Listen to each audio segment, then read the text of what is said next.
Hello दोस्तों, study get education hub में आपका स्वागत है। एंड आज हम डिस्कस करेंगे कि भाई स्ट्रेटजी आपकी क्या रहनी चाहिए, क्योंकि एग्जाम बिल्कुल पास आ गया है। आपका 15 तारीख को एग्जाम है। काफ़ी बच्चों को मैंने एडमिट कार्ड देखा था, 15 तारीख को एग्जाम है। 14 और 15 को वैसे जो हमारा RRB जो CA 08 2025 वो पूरा है ना। तो इसमें डिफरेंट डिफरेंट डेट्स हैं। तो 15 तारीख को मुझे लग रहा है सभी स्टाफ वेलफेयर इंस्पेक्टर का जो एग्जाम है वो 15 जुलाई को है। एंड इसके अंदर भी आपको क्या स्ट्रेटजी रखनी चाहिए, तो स्ट्रेटजी तो सारी खत्म हो गई है एक तरीके से, क्योंकि पेपर बिल्कुल ही पास आ गया। लेकिन जब मॉक टेस्ट आप दें तो किन किन बातों का आपको ध्यान रखना चाहिए। मॉक टेस्ट नहीं, फाइनल जो एग्जाम आप दें। मॉक टेस्ट तो आपने बहुत दे लिया। हमने अपनी ऐप पर 45 मॉक टेस्ट कंडक्ट कराए हैं, 45 मॉक टेस्ट। प्लस में प्रीवियस पेपर तो हमने डाल ही रखे थे, और टॉपिक वाइज किससे वो तो लगते ही, ठीक है। और सब फरवरी में हमने स्टार्ट किया था मॉक टेस्ट स्टार्ट किए थे हमने हर संडे फरवरी को। और अब जुलाई एग्जाम तक हमने कल भी एक मॉक टेस्ट लिया है सैटरडे को, एंड आज भी एक मॉक टेस्ट है सुबह 10 बजे। तो आप जरूर दें, क्योंकि इसमें मैंने ज़्यादातर प्रीवियस ईयर जो पेपर थे वहाँ से जो क्वेश्चन हैं वो मैंने लिए हैं प्रोफिटेंसी के। तो बाकी जीके और इनके तो देखो, जो भी क्वेश्चन मैं ले रहा हूँ वो सभी रिसाइड में आए हुए क्वेश्चन हैं। जो मैथ के, रीजनिंग के जो पैटर्न जो चल रहा है, इस तरीके से जो रेलवे क्वेश्चन पूछता है उसी तरह के क्वेश्चन हम जो है मॉक के अंदर लेते हैं, ठीक है। तो आपको देखो, सबसे पहले तो अगर सेंटर पे आप जब भी पहुंचे तो एकदम आपको टाइम से पहुंचना है। ये अपना जो एडमिट कार्ड लेके जाएंगे, आईडी लेके चलेंगे, फोटो लेके चलेंगे, जो भी है वो सब एकदम आपको टाइम से लेके पहुंचना है वहाँ पे। कभी भी जल्दबाजी में ऐसा नहीं है कि आप लेट पहुंच रहे हैं, तो उस हड़बड़ी में और पेपर गलत होने का और भी ज़्यादा चांसेस हो जाता है। इसलिए टाइम से आप पहुंचे, सबसे बड़ी बात तो रिपोर्टिंग टाइम जो भी है उससे पहले पहुंचे। आप आराम से खड़े हों, चिल मारें। और ऐसा नहीं कि लास्ट टाइम पे भी आप रिवाइज कर रहे हैं सारी चीज़ें। अब आप पढ़ लिया, बस बहुत हो गया। अब ज़्यादा वो करने की जरूरत नहीं है, सब कुछ आपने पढ़ लिया है। एग्जाम टाइम पे ज़्यादा कुछ करने की जरूरत नहीं है, ठीक। तो 15 तारीख को पहुंचे, आराम से जल्दी पहुंचे सेंटर पे। देन उसके बाद में तो जब भी आपका जो टेस्ट स्टार्ट होता है, जो फॉर्मेलिटीज हैं सारी कंप्लीट करने के बाद में जब भी आपका जो पेपर स्टार्ट होगा, तो सबसे पहले आपको क्वेश्चंस खाली वही करने हैं जो आपको आते हैं। ऐसा नहीं कि जल्दबाजी में आप मार रहे हैं। जो भी नेगेटिव क्वेश्चंस कम से कम करने की कोशिश करें। एंड स्किप करना देखो बहुत इंपॉर्टेंट है। आपको जो आता है उसको फटाफट से आप करें। और जो कॉम्प्लेक्स जो क्वेश्चंस हैं, जो डिफिकल्ट क्वेश्चन हैं, उनको स्किप कर दें एक बार के लिए, ठीक है। अगर आपको कोई डाउट है भाई इनका आंसर मुझे सही हो सकता है, तो मार्क फॉर द रिव्यू करके आगे बढ़ जाएंगे। सबमिट होगा तो mark for the review count होता है, तो इस बात पर जरूर आप ध्यान रखें, ठीक है। तो इस बात का जरूर ध्यान रखें। मार्क फॉर द रिव्यू का मैं पहले काफ़ी यूज़ करता था जब भी मॉक टेस्ट देता था या फिर मेन एग्जाम के अंदर। तो मार्क फॉर द रिव्यू में क्या रहता है कि आपने सबमिट कर दिया, आप दोबारा उनको रिव्यू आके देख सकते हैं उनको, और आपको टाइम नहीं मिला तो सबमिट हो जाएंगे, ठीक है। तो सोच लेना अगर इस तरह का ऑप्शन अगर आप यूज़ करते हो तो। बाकी जब मैथ के अंदर अगर कोई क्वेश्चन आपका अटकता है तो उसको पहले स्किप कर दें। आप बार बार उसको सोल्व करने के पीछे ना पड़ जाएं। कभी कभी आपको लगता है कि यार प्रॉफिट लॉस के अंदर तो क्वेश्चन मेरे कभी गलत हो ही नहीं सकता, और ये कैसे नहीं निकल रहा है, ईगो में ले लेता है। आपको पेपर में कभी भी ईगो की कोई भी चीज़ लेनी नहीं है। नहीं आ रहा है, स्किप। नहीं वो एक बार में सोल्व, आगे बढ़ो। टाइम रहेगा तो हम आके इसको कर लेंगे, ठीक है। टाइम मैनेजमेंट बड़ा इंपॉर्टेंट है। आप जरूर सोच के जाना कि पेपर के अंदर आपको पहली चीज़ क्या अटेम्प्ट करनी है। आपको प्रोफेशनसी में जाना है पहले, या फिर यहाँ पे आके मैथ रीडिंग जीके करने के बाद में लास्ट में आना है। मेरी सजेशन रहेगी आप पहले आप प्रोफिशिएंसी अपना कंप्लीट करें फटाफट से। प्रोफिशिएंसी आपका जल्दी कंप्लीट हो जाता है। ज़्यादातर बच्चे इसको 17-18 मिनट के अंदर कंप्लीट कर लेते हैं। उसके बाद आपके पास बहुत टाइम है मैथ, रीजनिंग और जीके करने का। जीके के अंदर भी आपको टाइम लगेगा, और मैथ और रीजनिंग के लिए आपके पास टाइम होना चाहिए, क्योंकि आपके पास 25 क्वेश्चन रहेंगे। 25 क्वेश्चन करने के लिए आपके पास कम से कम में 90 मिनट्स हमारे पास टोटल है। तो 25 क्वेश्चन करने के लिए कम से कम 50 मिनट यहाँ बचाओ, क्योंकि भाई हम भाई जो लोग बैकग्राउंड से हैं तो उनको थोड़ा टाइम लगता है। एसएससी या बैंकिंग वाले हैं वो तो 25 क्वेश्चन मार देते हैं फटाफट से 30 मिनट के अंदर। तो इसलिए भाई आपके पास टाइम मैनेजमेंट होना चाहिए। पिछली बार मैंने काफ़ी बच्चे हैं वो देखे थे, वो फंस गए थे, प्रोफिशिएंसी में ही फंस गए थे, क्योंकि स्टेटमेंट काफ़ी लंबी लंबी थी। तो प्रोफिशिएंसी में ही उन्हें इतना टाइम लग गया।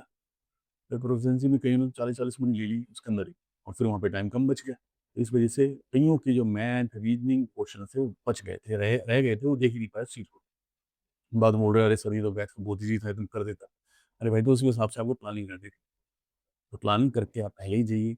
या अगर आपको प्रोफिशिएंसी बढ़ना है तो प्रोफिशिएंसी कितनी देर में आप कंप्लीट कर लेंगे, ठीक है। टाइम देखते रहें बार बार, भाई इतना टाइम हो चुका है मैंने इतना कंप्लीट कर लिया है, तो इस हिसाब से आपको बढ़ना है, ठीक है।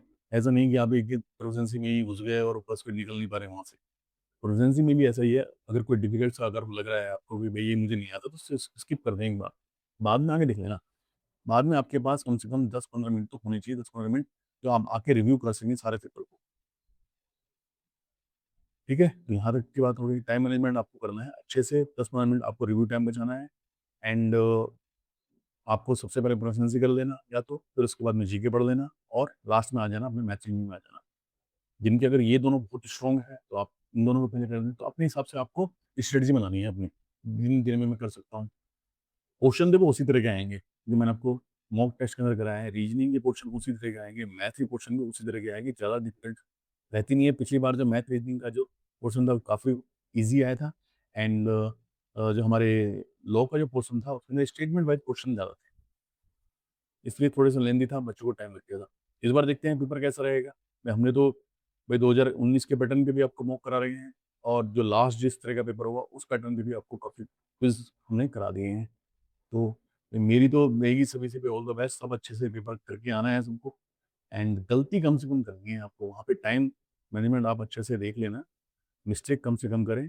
सिली मिस्टेक्स जिन पे आपको डाउट हो, भई 2 में से अगर आपको लग रहा है कि हाँ, भई इन दोनों में से कोई एक हो सकता है, तो आप मार सकते हो। ऐसा नहीं है कि टोटल भी आपको कुछ पता ही नहीं है, 3-4 आपको लग रहे हैं कि इसमें से कुछ सवाल तो वो तुक्का बिल्कुल भी मत मारना।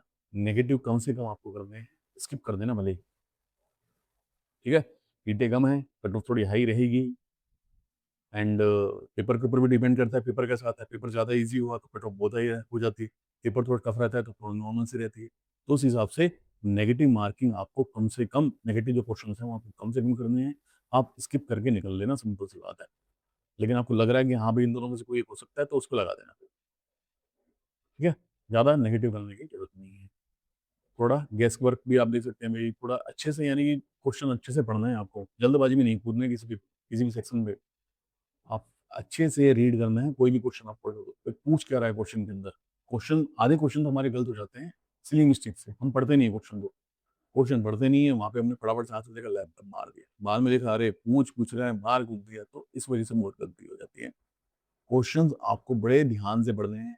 अब मैं बोल रहा हूँ ना, आप जल्दी पहुँचेंगे तो शांति से वहाँ बैठना और शांति से बैठ के यही सोचना कि पेपर मैं आराम से करूँगा, जल्दबाज़ी नहीं करूँगा, सिली मिस्टेक्स कम से कम करूँगा। क्वेश्चंस को अच्छे पढ़ें, ऑप्शंस देखें और इस हिसाब से फटाफट से लगाएँ। शांति से बैठ के आपको पेपर देना है, ऐसा नहीं जल्दबाज़ी के अंदर आप मार दिया आपने, फिर बाद में बाहर आके अरे यार! इसको तो ये आंसर होना चाहिए था, ये तो इसलिए हो गई है। पिछली बार तो यानी काफ़ी बची, सिली मिस्टेक्स के अंदर ही 5-5 क्वेश्चन गलत कर दिए। 5 क्वेश्चन, अरे सर मैं वो स्टेटमेंट में देखना रह गया, पूछ रहा था, मैंने लगा तो दिया। अरे यार! ऐसा थोड़ी होता है। कॉम्पिटिशन बहुत टफ है, तो आपको शांति से बिल्कुल एग्ज़ाम देना है एंड एग्ज़ाम देने के बाद कृपया करके ज़रूर बताएँ कि आपका एग्ज़ाम कैसा रहा। मैं ग्रुप के अंदर मैसेज तो सभी के देखूँगा ही, बाकी किसी के पास टाइम हो तो कॉल करके ज़रूर बताएँ कि पेपर सर ऐसा आया था, क्वेश्चन इस तरीके के क्वेश्चन पूछे गए थे। मैं सभी की कॉल अटेंड करूँगा और हाँ, ज़रूर कॉल करके बताएँ कि पेपर का लेवल कैसा था एंड मैथ कैसा आया, रीज़निंग कैसा आया, क्वेश्चन किस तरह के पूछे गए। ठीक है? तो सभी को मेरी तरफ से ऑल द बेस्ट। सब शांति से अच्छे से एग्ज़ाम दे के आएँगे, ग्रुप के अंदर बताएँगे और मुझे तो लगता है सबका पेपर अच्छा ही होगा, क्योंकि सबने काफ़ी अच्छे से तैयारी की है। हमने बहुत मेहनत की है इस बार, हर चीज़ पे, हर एक सेक्शन हमने अच्छे से पढ़े हैं एंड मॉक हमने अच्छे से दिए हैं। मॉक टेस्ट का मैं जो रिज़ल्ट था वो सभी का मॉनिटर करता आ रहा था। काफ़ी बच्चों के अच्छे-अच्छे स्कोर्स थे एंड आज भी एक मॉक है 10 बजे, कृपया करके मॉक दें, क्योंकि इसके अंदर मैंने जो लॉ की जो क्वेश्चन्स थे, वो सब पुराने क्वेश्चन्स मैंने इसके अंदर लिए हैं एंड आपको एक लगेगा कि भई पिछली बार इस तरह का पेपर था तो इसके अंदर मेरे इतना स्कोर है। वहाँ से आपको थोड़ा बहुत परफॉर्मेंस थोड़ी देखने को मिलेगी। बाकी भई आज लास्ट मॉक है, जनाब आपके पास में 2 दिन है, 2 दिन में सिंपली आपको बस रिवाइज़ करना है। प्रोficiency जो सब्जेक्ट है वो अपना अच्छे से पढ़ें। उसके अंदर आपको मैक्सिमम स्कोर करना है, कम से कम 45 तो लेके चलो कम से कम। बाकी दूसरे पोर्शन के अंदर फिर आप देख लेना किस तरह के आपकी परफॉर्मेंस रहती है। ठीक है दोस्तों? तो please like, share and subscribe our channel study गीड़ा।